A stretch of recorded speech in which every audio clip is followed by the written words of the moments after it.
Every year we get plenty of sequels and like the latest yearly sports game, but there are those certain games that feel like they have something a little bit different going on.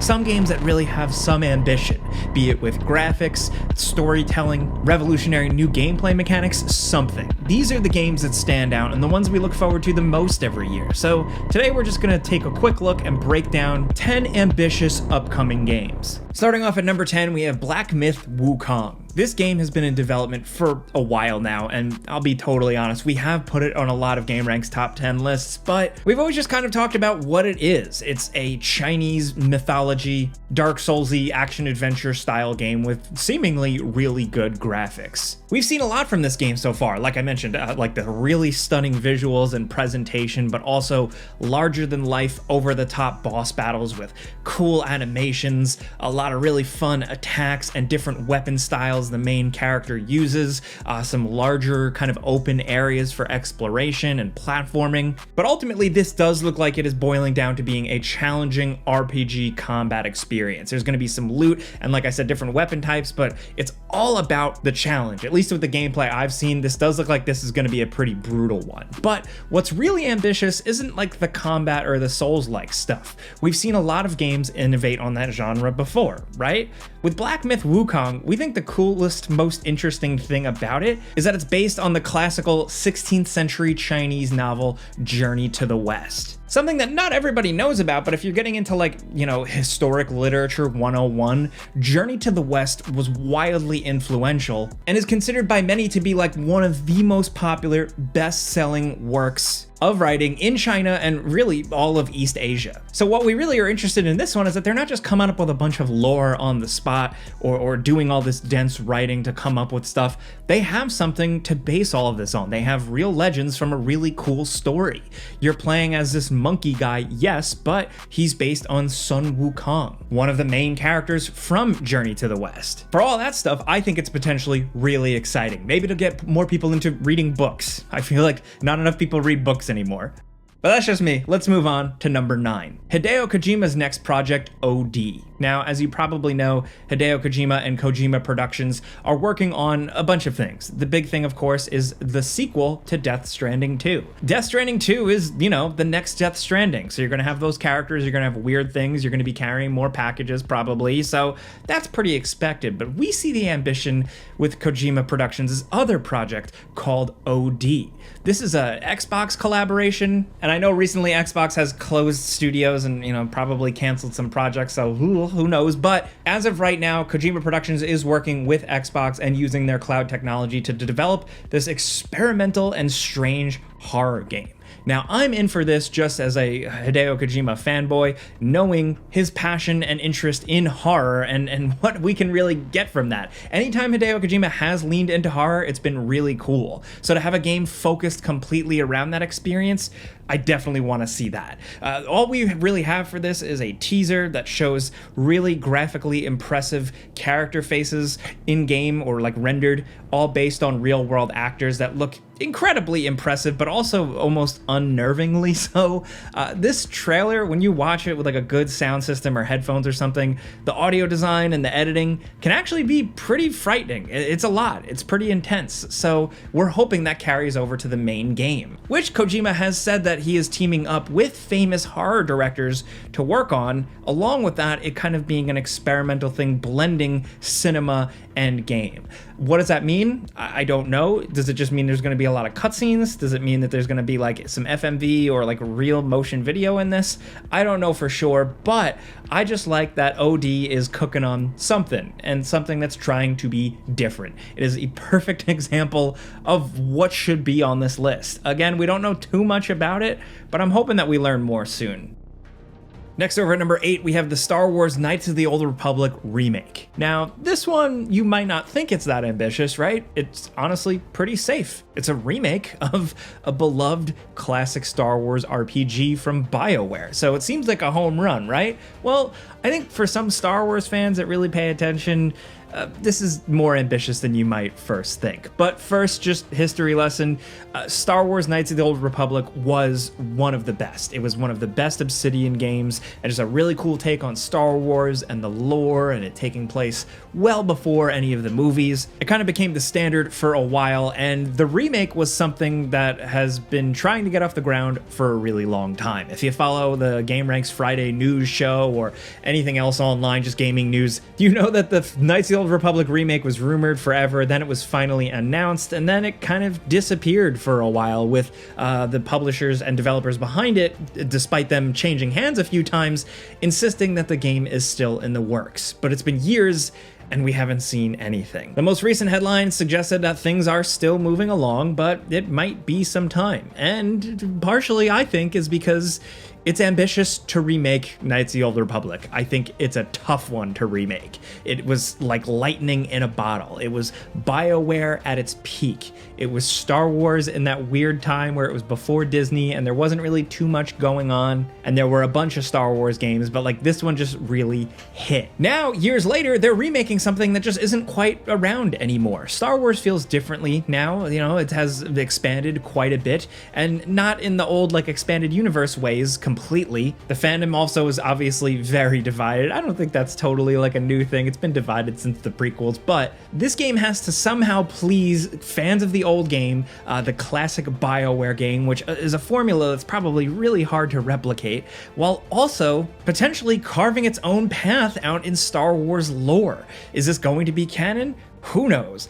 God knows, really, but whatever it does, whether it's canon or not, is its own unique slice of Star Wars. That was really cool when it first dropped, but can they continue to keep that up? Does that stuff feel as cool when presented in full modern gameplay? I don't know, but I do think it's pretty bold and daring to try and give that a shot, to remake one of the greatest games ever. It's the same thing with people wanting to remake Metal Gear Solid 1. I feel like it's just so tricky to get that right. So the Knights of the Old Republic remake's ambition lies in just the fact that they're crazy enough to do it. Good luck.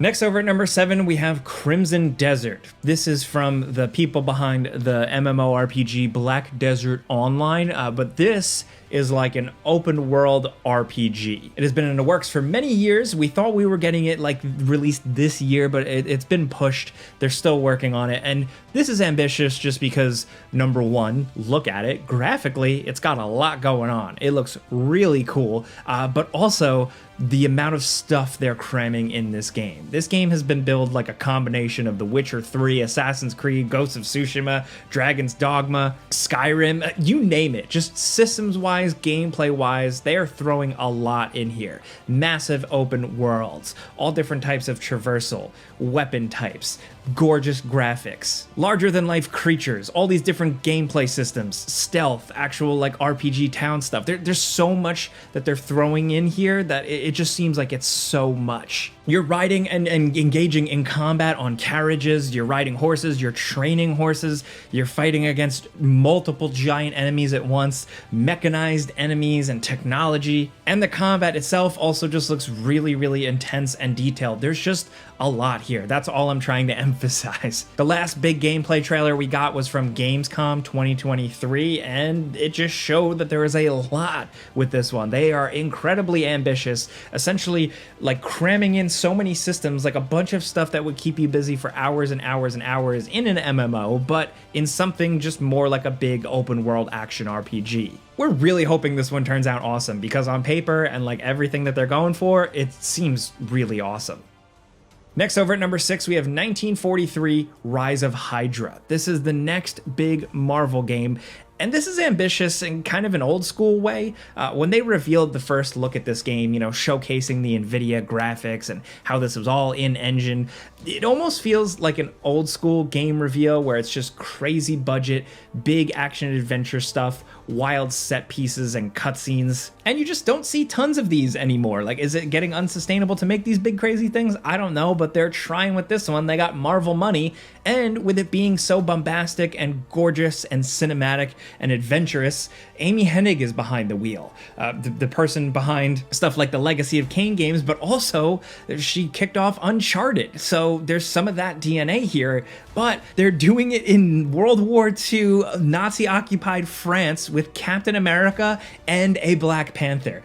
That is really cool. Like, as a comics person, I am so into this idea. From a storytelling and gameplay perspective, I just think there's a lot of potential. The trailer that we saw even teased like a little showdown between this Black Panther, which is T'Challa's grandfather, and Steve Rogers' Captain America. There's also apparently other Wakandan spies. There's probably S.H.I.E.L.D. and Hydra spy stuff going on here. I'm just really excited to see how they take on the Marvel Universe. You know, less of an MCU thing and more of like a Brubaker comic type thing. But that's where the ambition really lies for us here, is like when you just like write down the bullet points. It's like, okay, World War II, Nazi-occupied France, Black Panther and Captain America running around, big cinematic action. I don't know, that just sounds to me like a crazy fever dream, and I'm all for it. I don't know when we're actually gonna see this thing, and also, it almost looks too good to be true, graphically. I see this stuff, and I still, maybe it's from like the early 2000s, seeing those gameplay trailers that just were total BS. I see this and I go, yeah, okay, we'll see. But if it looks anywhere near as good as this, and it nails those ideas, like those bullet points I mentioned, this could be awesome.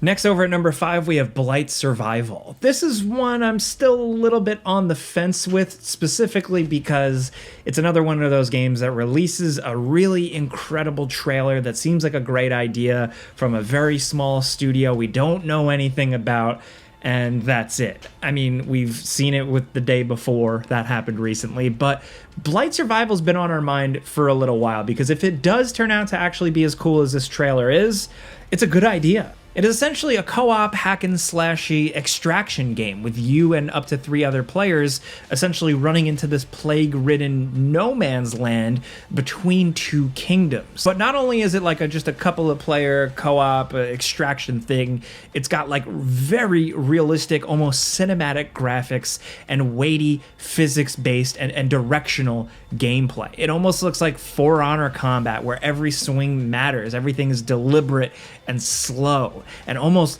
realistic as you're just like murdering creepy plague zombies. The visuals are stunning, the environments are like really like nothing we've really seen. It just looks very eerily realistic, but also has a good creepy horror edge to it. And to incorporate that with multiplayer, it just seems like a potentially cool idea. We haven't heard too much since this initially dropped, but we do know that they're partnering with Behavior Interactive, the people behind Dead by Daylight, to kind of get this thing published, so they're going to be helping out with resources and stuff like that. Maybe they saw this and really believed in this idea too. Maybe it is really ambitious. I don't know for sure, but this initial trailer reveal concept thing is really sweet. Next, over at number 4, we have a game called Everywhere, which I want to start by just addressing that. Calling your game Everywhere is already really ambitious. I'd say almost too ambitious. But this game is very much trying to go for a game where you can do a bunch of stuff and have a ton of freedom. Now, this game is significant because it's from a new studio called Build a Rocket Boy, set up by Leslie Benzies, one of the original people behind the Grand Theft Auto series. So with him having that name behind him, he was able to get funding and make this new creative project, which has been in the works for quite some time now. We've gotten glimpses of it. We've gotten trailers that have kind of teased almost 2 different worlds or multiple worlds, different art styles, kind of a cartoony, more Fortnite type of thing, and then a more cinematic, realistic, gritty sci-fi other aspect. That's all very confusing, but then you also throw in like what this game is cooking. What they've been talking about with this, it's like The Sims mixed with Grand Theft Auto, mixed with like Rust and Roblox, because it's going to be like a community-driven platform thing, but then also open world adventure. I don't know. It's still very muddled if you ask me, but there is a lot of information out there if you want to dig through it. The developers have showcased some of that user-generated content and level type stuff.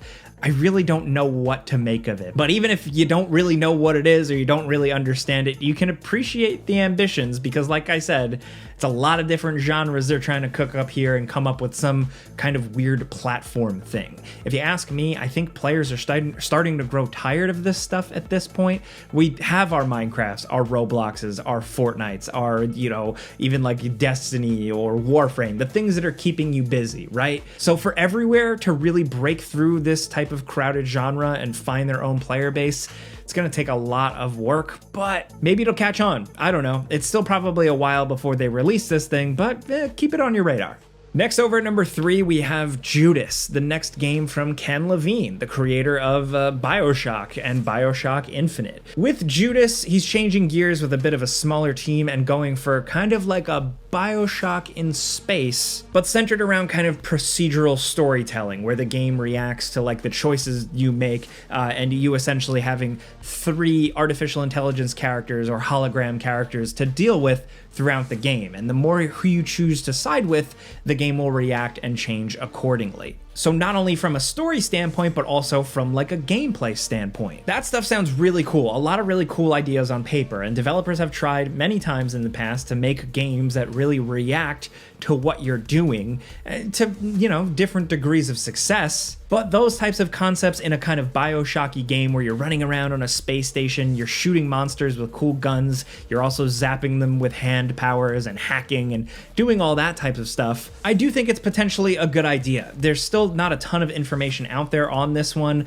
There are a couple of previews out there. One, of course, by yours truly. I did with the Friends Per Second podcast I do. But even still, it's still in the works and we need to see more. But with Ken Levine at the helm, you gotta give him credit for always trying ideas. Those ideas may not always land with everybody, but at least he's trying something different. BioShock was weird, quirky, and unique. BioShock Infinite was weird and quirky and unique, and Judas is looking to be the same. Now down at number 2, we have Kingdom Come Deliverance 2. Now, this one is getting by on ambitious, sort of because of the game that came before it. This is really the only sequel on this list, but it's ambitious just because it's expanding upon what they did with the first game, which the first game at launch, for all its flaws, was really dedicated to a hardcore RPG experience set in a historically accurate and realistic medieval Bohemia. So they're continuing that here with a bigger world, way more detail, way more to do, more customization, and the continuation of Henry's story. So with more budget, they can allow more customization, more detailed NPCs, bigger towns and cities, actually living your life, more realistic survival elements, building on what the first game had. And that's all we really know because it was just recently announced. It is coming this year, but we haven't gotten too much information about it. But even just glancing over like the bullet points for the Steam page and stuff, it does sound like they're just doing more, bigger, and better. And the first game was really ambitious, so we're excited to see them really tap that potential this time around.